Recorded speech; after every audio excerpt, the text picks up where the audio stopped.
దేవుని పరిశుద్ధ స్తోత్రం కలుగును గాక. అందరికీ వందనాలండి. ఒక వాక్యం చదువుకొని మనం దేవుని వాక్యం ధ్యానించుకున్నాం. సామెతల గ్రంథం నుండి 12వ అధ్యాయం మొదటి వచనం. సామెతలు 12వ అధ్యాయము మొదటి వచనం. శిక్షను ప్రేమించువాడు జ్ఞానమును ప్రేమించువాడు, గద్దింపును అసహించుకొనువాడు పశుప్రాయుడు. చిన్న ప్రార్థన అండి. ప్రేమ నమ్మకం మిగిలిన మా తండ్రి యేసయ్య, ఈ ఉదయ కాలంలో ఈ విధంగా తండ్రి నీ సన్నిధిలో రావడానికి మీరు చూపిన కృపను బట్టి స్తోత్రం నాయన. ప్రభా, నీ వాక్యము ధ్యానిస్తుండగా నాతో మాతో మనందరితో మాట్లాడండి ప్రభా. తండ్రి, నీ వాక్య వెలుగులో నడిపించండి స్వామి. విత్తబడిన మాటలు మన జీవితంలో నిరంతరంగా ఫలింప చేయమని, మీరే మహిమ పొందమని మా ప్రభు రక్షకుడైన యేసుక్రీస్తు నామమున ప్రార్థిస్తున్నాము తండ్రి, ఆమేన్. దేవునికి స్తోత్రం కలుగును గాక. చదవబడిన లేఖన భాగంలో ఇక్కడ మనం చూస్తున్న ముఖ్యమైన ప్రధానమైన మాట ఏమిటంటే శిక్షణ, లేకుంటే శిక్ష. దేని వాక్యం చూస్తున్నాము? శిక్షను ప్రేమించువాడు జ్ఞానమును ప్రేమించువాడు, అదేవిధంగా గద్దింపును అసహించుకున్నవాడు పశుప్రాయుడు. చూడండి, ఇక్కడ ఇద్దరు వ్యక్తుల గురించి ఈ లేఖనం రాయబడింది. ఒకడు జ్ఞానము గలవాడు, మరొకడు పశుప్రాయుడు. సో జ్ఞానం కలవాడు ఎప్పుడు కూడా శిక్షను ప్రేమిస్తాడు.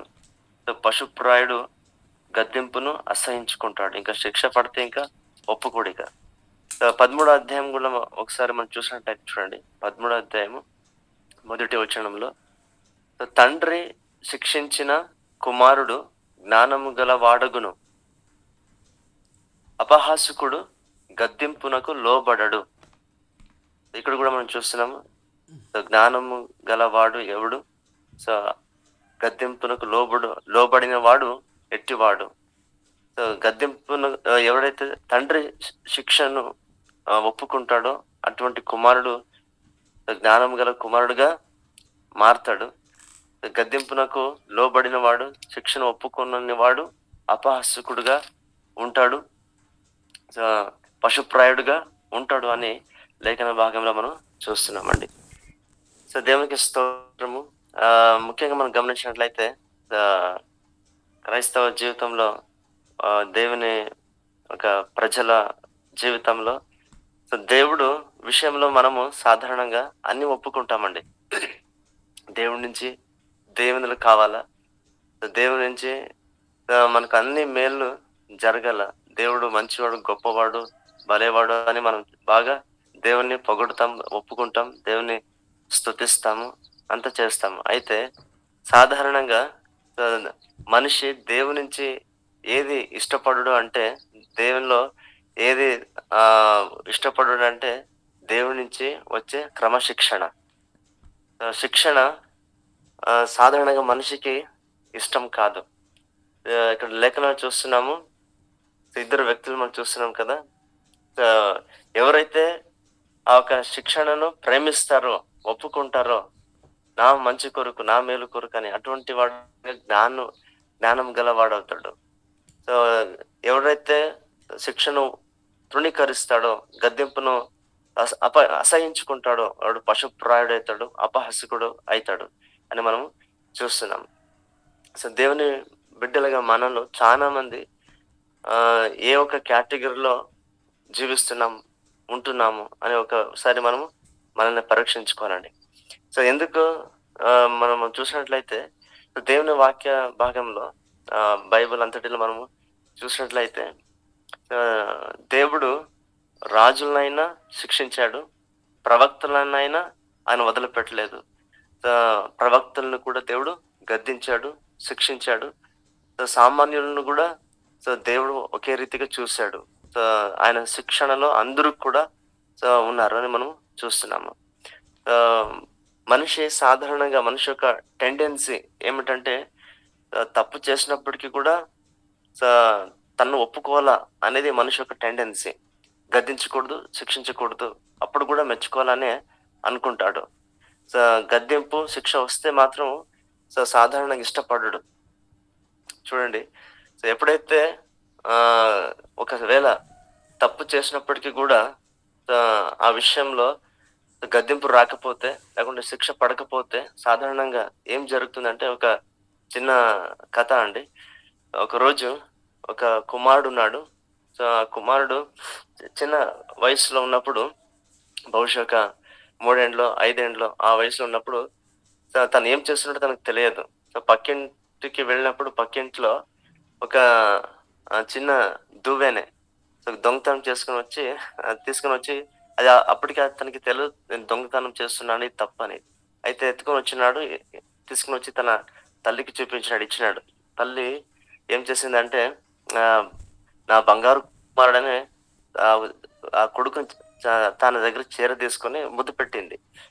తర్వాత ఆ అబ్బాయి ఏం చేసాడు, మరుసటి రోజు కోడిగుడ్డుని దొంగతనం చేసుకొని తల్లికి తీసుకొనొచ్చినాడు. అబ్బా! నా మంచి కొడుకని మళ్ళీ తల్లి చేరదీసింది. అప్పుడేమైంది ఆ కొడుకుకి అంటే, తను చేస్తున్నది తప్పని తెలవలేదు గానీ, తానేమో చాలా మంచి పని చేస్తున్నాను. నా అమ్మ మా నా నా తల్లి నన్ను ఇంతగా మెచ్చుకుంటుందంటే ఇది మంచిదైనట్లుందని అనుకున్నాడు. సో, అదే విధంగా ప్రతిసారి కూడా ఇంకా బడికి వెళ్ళినప్పుడు గూడా సో, వేరే పిల్లల్లో అంటే వాళ్ళ బ్యాగ్‌లో దొంగతనం చేసేది. ఈ విధంగా చేసుకుంటూ వచ్చి చివరకు ఒక పెద్ద ఆహ్, దరోడకారుడుగా మారిపోయినాడు. దొంగ వ్యక్తి కదా! థీఫ్‌గా మారిపోయాడు. సో, తర్వాత ఎంతవరకు ఆయన వృత్తిలో, ప్రొఫెషన్‌లో ముందుకు కొనసాగినాడంటే, చివరికి బ్యాంకులు గూడా లూటీ చేయడానికి జ్వరబడ్డాడు. సో, ఒకసారి ఇట్లే బ్యాంకులు లూట్ చేస్తున్నప్పుడు ఆ సైరన్ మ్రోగింది. అప్పుడు అక్కడున్న సెక్యూరిటీ వాళ్ళు వాళ్ళకి తెలిసిపోయింది ఏమో జరుగుతా ఉందని. అప్పుడు చూస్తే ఈయన పట్టుకోవడానికి ప్రయత్నించారు. సో, అందులో ఒక వ్యక్తిని తన దగ్గర ఉన్న కత్తితో పట్టుకుంటారు కదా అని, సో, ఆ కత్తితో ఆయన్ని పొడిచి వెళ్ళిపోయాడు. అయితే ఈ వ్యక్తి సెక్యూరిటీ గార్డ్ చనిపోయాడు. సో, చూడండి, ఈ వ్యక్తి లాస్ట్‌కి హంతకుడుగా మారిపోయాడు. సో, తర్వాత పోలీసోళ్ళతో పట్టబడినప్పుడు సో, ఆయనకి శిక్ష విధింపబడింది కోర్ట్‌లో. ఏమంటే ఈయన దొంగ కాకుండా మరి హంతకుడుగా ఉన్నాడు. కాబట్టి ఈయనకి ఉరి తీయాలా అని ఒక ఆహ్, తీర్పు వచ్చింది చివరికి. చూడండి. సో, ఈ యొక్క వ్యక్తి జీవితంలో చివరికి ఏం జరిగింది? ఆయన జీవితమే బొత్తిగా నాశనం అయిపోయింది. ఇటువంటి వారి కొడుకు అనే ఒక మాట గూడా వచ్చింది. తన ఇంటికి కూడా చెడ్డ పేరొచ్చింది.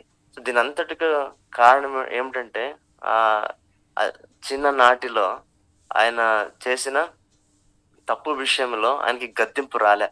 సో, శిక్ష రాలే. సో, చివరి నీ ఆశ ఏమని అడిగినప్పుడు ఆయన నా తల్లిని చూడాలా అని అన్నాడు. సో, ఈ టైంలో మంచినే కోరుతున్నాడని సో, తల్లిని అక్కడికి రప్పించారు. సో, అమ్మ నీతో ఒక మాట మాట్లాడాలా, దగ్గరికి రా అని సో, పిలిచాడు. అమ్మ దగ్గరికొచ్చినప్పుడు చడలని చంపకి ఒక ఏటేసినాడు.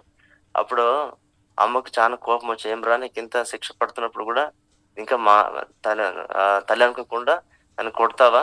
అని అమ్మ కోపపడింది. తర్వాత అక్కడున్న పోలీస్ అధికారులు కూడా ఆయన మీద చాలా కోపపడ్డారు. వీడు ఎటువంటి మూర్ఖుడు, క్రూరుడు, సో, దుష్టుడు వీడు. సో, తల్లిని గూడా ఇటువంటి పరిస్థితుల్లో తల్లిని కొడతాడు కదా అని. అప్పుడు ఆ కొడుకు అంటున్నాడు, "అమ్మా, ఇదే ఏటు నేను చిన్నప్పుడు ఫస్ట్ ఆ దువ్వెని, ఆ కోడిగుడ్డును దొంగతనం చేసుకొని వచ్చినప్పుడు నాకేసింటే నువ్వు ఆ రోజు నేను ఇటువంటి స్థితికి నేను వచ్చేవాడిని కాదు కదా! సో, ఇప్పుడు ఇటువంటి పరిస్థితి నాకి ఏర్పడింది. ఆ రోజు నన్ను నువ్వు శిక్షించలేకపోయినావెందుకు?" అని అప్పుడు పశ్చాత్తాప పడుతున్నాడు. చూడండి, అప్పుడు పశ్చాత్తాప పడినా ఏ ప్రయోజనం లేదు కదా! సో, దేవునికి స్తోత్రం. ఇంకా మనము సో, దేవుని వాక్యంలో చూసినట్లయితే సో, దేవుడు సో, ఎప్పుడు కూడా తప్పుని ఆయన సో, ఒప్పుకోడు. అవును కదండీ! ఆయన మనం మేలు కొరకు, మన మంచి కొరకు ఆయన ఖచ్చితంగా శిక్షిస్తాడు. ఆయన శిక్ష తప్పనిసరిగా వస్తుంది. మనం చూసినట్లయితే దేవుడు సో, రాజులను సైతం ఆయన వదలలేదు కదా! సో, బైబిల్‌లో మనం చూస్తాము. సో, సౌలు రాజు ఆయన సో, దేవుని మాటకు అవిధేయత చూపించినప్పుడు ఏం జరిగింది?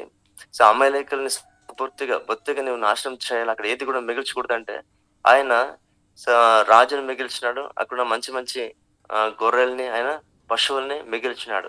అప్పుడు సమూయేలు వచ్చి సౌలుతో మాట్లాడుతున్నప్పుడు ఈయన సౌలు, నేను దేవుడు చెప్పిన పని పూర్తి చేశాను అంటాడు. అయితే అక్కడున్న వినపడుతున్న కేకలు, ఆ పశువుల కేకలు విని సమూయేలు అంటాడు కదా, ఇవి ఏమి అన్నప్పుడు ఆయన అన్న మాట ఏమిటంటే, సమూయేలు గ్రంథంలో మనం చూస్తాము.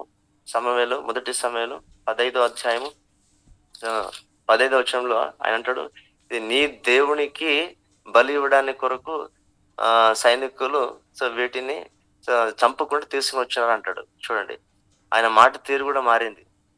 నీ దేవునికి అనే ఒక మాట అంటున్నాడు. మా దేవుడు, నా దేవుడు అనే మాట ఆయన నోట రావటంలే.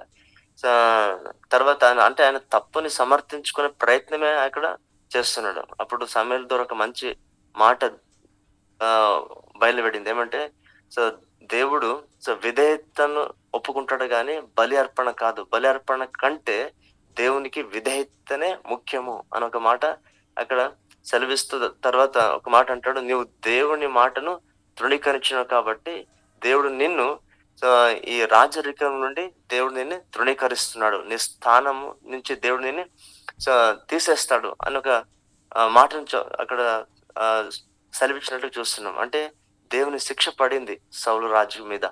ఒకవేళ ఆయన దేవుని మాటకు లోబడి ఆయన జీవించి ఉంటే బహుశా ఆ స్థానంలో ఆయన కంటిన్యూ అయ్యేవాడు. అయితే దేవుని మాటను తిరస్కరించినప్పుడు, ఆయన తప్పు చేసినప్పుడు చూడండి, దేవుడు రాజు అని ఆయన వదిలిపెట్టలేదు, ఆయనకి శిక్ష దేవుడు విధించినాడు. అదే విధంగా మనం దావీదును కూడా చూస్తాం కదండి. దావీదు విషయంలో మనం చూసినట్లయితే దేవుడు అంటాడు, నా హృదయానుసారుడు అని దేవుడే సాక్ష్యం ఇచ్చాడు దావీదు గురించి. అయితే దావీదు తప్పు చేసినప్పుడు చూడండి, దేవుడు ఓర్చుకోలేదు, దేవుడు ఒప్పుకోలేదండి. దేవునికి స్తోత్రం. హృదయానుసారుడైన దావీదే తప్పు చేసినప్పుడు దేవుడు తప్పకుండా దావీదును శిక్షించాడు. నాతను ప్రవక్త ద్వారా దేవుడు ఆ శిక్షను కూడా జారీ చేశాడు. అదే విధంగా దావీదుకు శిక్ష పడింది. ఆయన ఒక సింహాసనం వదిలేసి, తన రాజ్యం వదిలేసి ఎక్కడో అడవికి ఆయన పోల్సి వచ్చింది. తర్వాత అబ్షలోము ఆయనకి వ్యతిరేకంగా లేచినప్పుడు ఆ ఒక శిక్ష అంతా కూడా దావీదు జీవితంలో వచ్చిందండి. అయితే వీరి ఇద్దరి విషయంలో ఒక వ్యత్యాసం మనం చూస్తాం, ఒక డిఫరెన్స్ మనం చూస్తాం. ఏమంటే సౌలు తన జీవితంలో నిజమైన పశ్చాత్తాపం ఆయన పడలేదు, ఇంకా ఆయన హృదయాన్ని కఠినపరుచుకున్నాడు. ఒక సమయంలో తను చేసిన తప్పుని తప్పు అని హెచ్చరించినందుకు, గద్దించినందుకు అక్కడున్న యాజకుల్ని కూడా ఆయన చంపించేస్తాడు. ఎవరు? సౌలు. చూడండి ఎటువంటి దుష్టుడుగా ఆయన మారిపోయాడు. ఇక్కడ నా సామెతల గ్రంథం చూసిన ప్రకారము ఎవరు పశుప్రాయుడుగా మారిపోతాడు, గద్దెంపునకు లోబడకపోతే, లేకుంటే గద్దెంపును అసహించుకుంటే. వారు యాజకులు గద్దించారు, నువ్వు చేస్తున్నది తప్పు అన్న సౌలుని గద్దించినప్పుడు ఆయన వారి మీద తిరగబడి నన్నే గద్దిస్తారని ఎంత పశుప్రాయుడుగా మారాడంటే వారిని చంపించేస్తాడు అక్కడనే. నిజంగా సౌలులో ఎటువంటి పరివర్తన చూడము. ఆయన చేసిన తప్పు విషయంలో నిజమైన పశ్చాత్తాపము ఆయన ఉండదండి. అయితే దావీదులో ఉన్న మంచితనం ఏమిటంటే, ఎందుకో దావీదు తను కోల్పోయిన సింహాసనం తిరిగి మరల పొందుకున్నాడు. కారణం ఏమిటంటే దావీదులో నిజమైన పశ్చాత్తాపం అని చూస్తాం. ఎప్పుడైతే నాతను ప్రవక్త వచ్చి దావీదుతో నువ్వు చేసింది తప్పు, ఆ తప్పు చేసిన వ్యక్తి ఎవరో కాదు నువ్వే అన్నప్పుడు వెంటనే దావీదు ఒప్పుకుంటాడండి, మన పశ్చాత్తాప పడతాడు. మనం చూసినట్లయితే కీర్తన 51 కీర్తన అంతా కూడా దావీదు అక్కడ దేవుని దగ్గర ఆయన ఏ విధంగా పశ్చాత్తాప పడతాడో, తన పాపాన్ని, తన తప్పుని ఒప్పుకుంటాడో మనం అక్కడ చూస్తామండి. కాబట్టి దేవుడు దావీదును మరలా ఆయన స్థానానికి ఆయన హెచ్చిస్తాడండి. దేవునికి స్తోత్రం. దేవుడు మనిషిలో ఏమి ఆయన ఇష్టపడతాడంటే, చేసిన తప్పుని ఒప్పుకున్నప్పుడు, ఆ తప్పు విషయమై నిజమైన పశ్చాత్తాపం పడినప్పుడు దేవుడు తప్పకుండా ఆ వ్యక్తిని క్షమిస్తాడు. సో ఆ వ్యక్తిని దేవుడు స్వీకరిస్తాడు అనడానికి మంచి నిదర్శనాలు దేవుని వాక్యం మనం చూస్తున్నాము. సో మనం పాత నిబంధన కాలం చూసినట్లయితే సో అక్కడ ఎవరు ఆరోన్ మహాయాజకుడు, యాజకుడు ఆయన ఆ, కుమారుల్లో ఇద్దరు కుమారులు సో దేవుని సన్నిధిలో సో దేవుడు చెప్పని విధంగా వారు ధూపం వేసినప్పుడు వేరే పదార్థాలతో సో దేవుడు నిషేధించిన పదార్థాలతో వారు ధూపం వేసినప్పుడు కూడా సో వారు చేసిన తప్పును దేవుడు ఒప్పుకోలేదు. వెంటనే వారి మీద శిక్ష వచ్చింది. సో అక్కడే దేవుని అగ్ని చేత వాళ్ళు కాల్చబడి సో వారు పూర్తిగా నాశనం అయిపోయారు. సో అదే ఇజ్రాయెల్ ప్రజలు కూడా చూడండి, సో అరణ్య యాత్రలో సో ఉన్నప్పుడు వారు దేవునికి తిరుగుబడినప్పుడు, దేవునికి వ్యతిరేకంగా వారు మాట్లాడినప్పుడు సో అక్కడ కూడా వారు శిక్షకు వారు గురి అయినట్లుగా మనము చూస్తున్నాము. సో ఇదే విధంగా మనం బైబిల్ అంతటిలో చూసిన సమవేలు గ్రంథంలో కూడా యాజకుడైన ఏలి కుమారులు సో వారు చెడు ప్రవర్తన కలిగి వారు ఉన్నప్పుడు దేవునికి వ్యతిరేకంగా వారు అసహ్య కార్యాలు చేసినప్పుడు మరి వెంటనే వారి మీద కూడా దేవునికి కోపము, దేవునికి ఉగ్రత రగులుకునింది. చిన్న బాలుడైన సమవేలు ద్వారా దేవుడు సో ఆ కుటుంబాన్ని ఆయన హెచ్చరించినాడండి. సో దేవునికి స్తోత్రం. సో మనం చాలా వరకు అనుకుంటాం సో అది పాత నిబంధన. సో పాత నిబంధనలో సో దేవుడు కఠినంగా శిక్షించినాడు. అప్పుడు ధర్మశాస్త్రం ఉన్నది. అయితే ఇప్పుడు మనము కొత్త నిబంధనలో ఉన్నాము. ఇప్పుడు మనకు కృప ఉంది. ఇప్పుడు మనకు శిక్ష విధి లేదు అని చాలా వరకు చాలా మంది అనుకుంటారు.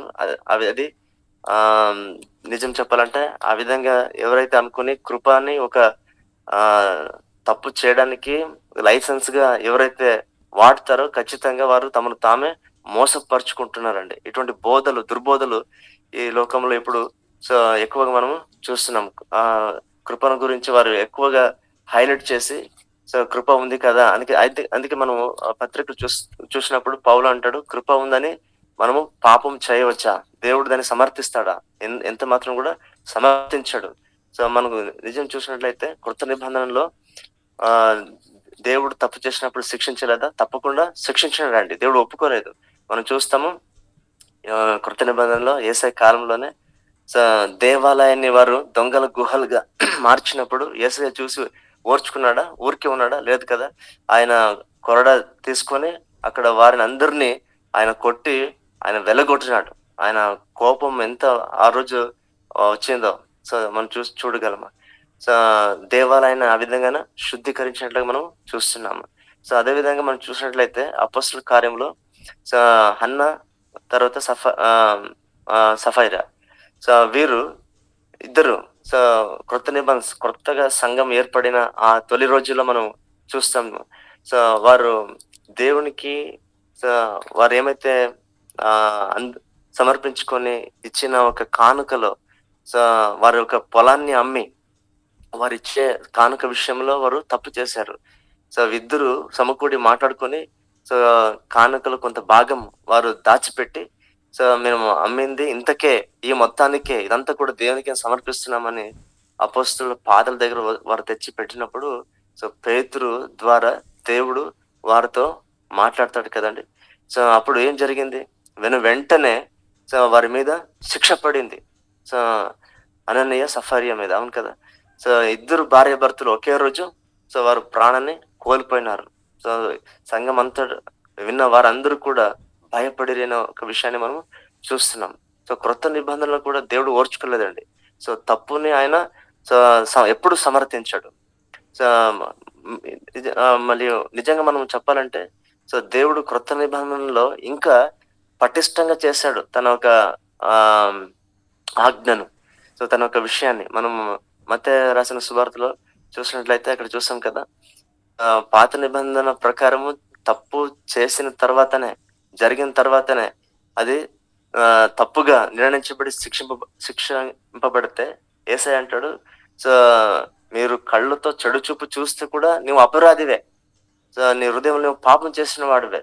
సో చూడండి పాత నిబంధనలో సో మనం చూస్తాము పంటకు పళ్ళు అనలాగిన సో కత్తి పెట్టుకుని ఒకరిని చంపినప్పుడే వాడు హంతకుడుగా అక్కడ ఎంచబడితే, కొత్త నిబంధనలో మనం చూస్తున్నాము తన సహోదరుణ్ణి ద్వేషిస్తే నీవు ఒక హంతకుడు, నీవు ఒక అబద్ధికుడు అనే యోహాను పత్రికలు కూడా మనం చూస్తున్నామండి. అవును, కొత్త నిబంధనలు ఇంకా దేవుడు సో పటిష్టం చేశాడు సో తన ఒక ఆజ్ఞలను. సో కాబట్టి క్రొత్త నిబంధనలు కూడా దేవుడు సో తప్పు చేసిన వారిని సో శిక్షించినట్లుగా మనం చూస్తున్నాము. సో అక్కడ మనము గమనించినట్లయితే చూడండి, ఒక మాట చూస్తాం. కొరింథీయులకు రాసిన పత్రికలు కూడా 11వ అధ్యాయంలో ప్రభు బల విషయంలో మనం వచ్చినప్పుడు ఒక మాట అక్కడ రాయబడింది. సో దేవుడు లోకస్తులతో మనకు తీర్పు జరగకూడదని సో మన మేలు కొరకు ఆయన శిక్షిస్తాడు అన్న ఒక మాట కూడా కృత నిబంధన గ్రంథంలో సో కొరింథీయులకు రాసిన పత్రికలో మనం చూస్తున్నాం. 11వ అధ్యాయంలో 31వ వచనము, 31, 32వ వచనంలో సో 31, 32వ వచనము, అయితే మనలను మనమే విమర్శించుకునే ఎడల తీర్పు పొందక పోదుము. మనము తీర్పు పొందిన ఎడల లోకముతో పాటు మనకు శిక్షా విధి కలగకుండునట్లు ప్రభు చేత శిక్షింపబడుచున్నాము. చూడండి, లోకస్తులతో మనకు తీర్పు జరిగితే ఖచ్చితంగా మనకు నరకమే గతి. సో కాబట్టి దేవుడు తన బిడ్డలు అవలోకస్తులతో తీర్పు పొందకుండా ఉన్నట్లు ప్రభువు చేతనే మనము శిక్షింపబడతామని కూడా దేని వాక్యంలో మనము చూస్తున్నామండి. కాబట్టి మన జీవితంలో ఒక విషయం సత్యం తెలుసుకోవాలి. సామెతల గ్రంథం చదువుకున్న ప్రకారం తండ్రి శిక్షకు లోబడి కుమారుడు ఖచ్చితంగా జ్ఞానవంతుడుగా ఉంటాడు. తన భవిష్యత్తును, తన జీవితాన్ని మంచిగా ఆయన రూపొందించుకుంటాడు ఖచ్చితము.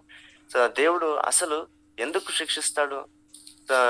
దేవుడు లేఖనాల్లో మనం చూసినట్లయితే పాత నిబంధనలో సామెతల గ్రంథంలో రాయబడిన ఆ మాటను పురస్కరిస్తూ ఇబ్రియా గ్రంథకర్త ఆయన ఏమంటాడో చూసాం. చూడండి, ఇబ్రియాలకు రాసిన పత్రిక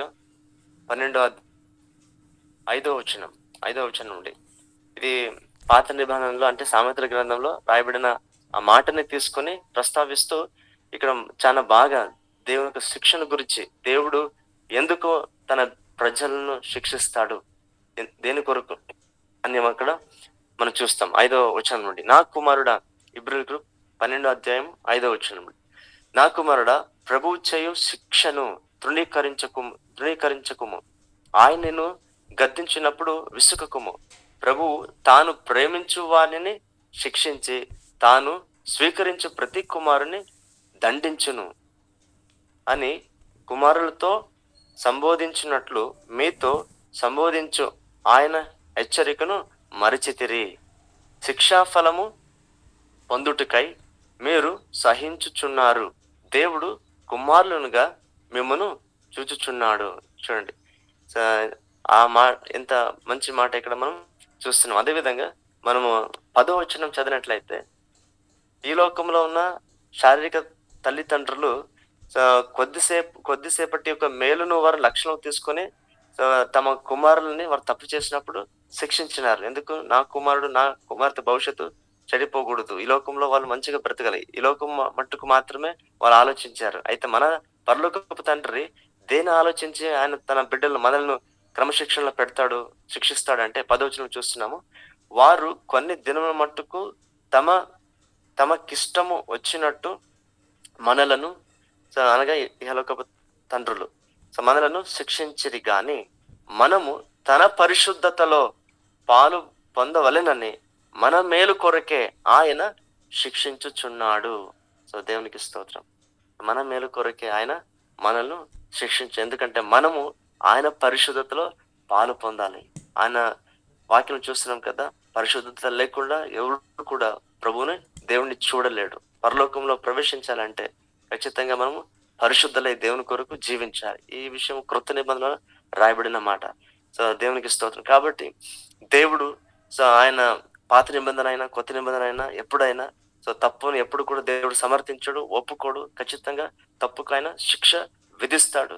సో ఆ యొక్క శిక్షకు సో ఇద్దరు వ్యక్తులు ఈ లోకంలో ఖచ్చితంగా, ముఖ్యంగా సంఘంలో సో మనం చూస్తాం, శిక్షను ఒప్పుకొని సో దేవునికి లోబడు వారు ఉంటారు. కొంతమంది సో దేవుడు గద్దించినప్పుడు, శిక్షించినప్పుడు సో వాళ్ళు మనసులో నొచ్చుకొని లోబడక సామెతల గ్రంథంలో రాయబడిన ప్రకారము పశుప్రాయులు అయిపోతారు, దేవుని నుంచి దూరం అయిపోతారు. కొంతమంది సంఘానికి రారు, ఇక ప్రార్థించరు, బైబిల్ ఇక చదవరు. సో దేవుని నుంచి పూర్తిగా లోకంలో ఎంతో మంది పడిపోయిన వారు కూడా ఉన్నారు, పశుప్రాయులుగా అపహాసకులుగా అయిపోతారు. అటువంటి వారే ఈరోజు బైబిల్కి వ్యతిరేకంగా మాట్లాడుతూ ఇంకా ఎక్కువ, అంటే చివరికి లోకస్తులకు వచ్చే తీర్పులోనికి వెళ్ళిపోతున్నారండి. సో ఎందుకంటే వారు దేవుని శిక్ష వారికి నచ్చలే. సో చూడండి, సో కాబట్టి మనం ఎప్పుడు కూడా జాగ్రత్త పడాలి. సో మనం జ్ఞానవంతులుగా నిజంగా ఉన్నామంటే ఖచ్చితంగా తండ్రి శిక్షణ మనం ఒప్పుకుంటామండి, స్వీకరిస్తాం. చూడండి, పౌలు ఎంత గొప్ప సేవ చేశాడు, ఎంత గొప్ప ఆయన అపోస్తలుడు. అయితే ఆయన జీవితంలో ఒక బాధ ఉండింది.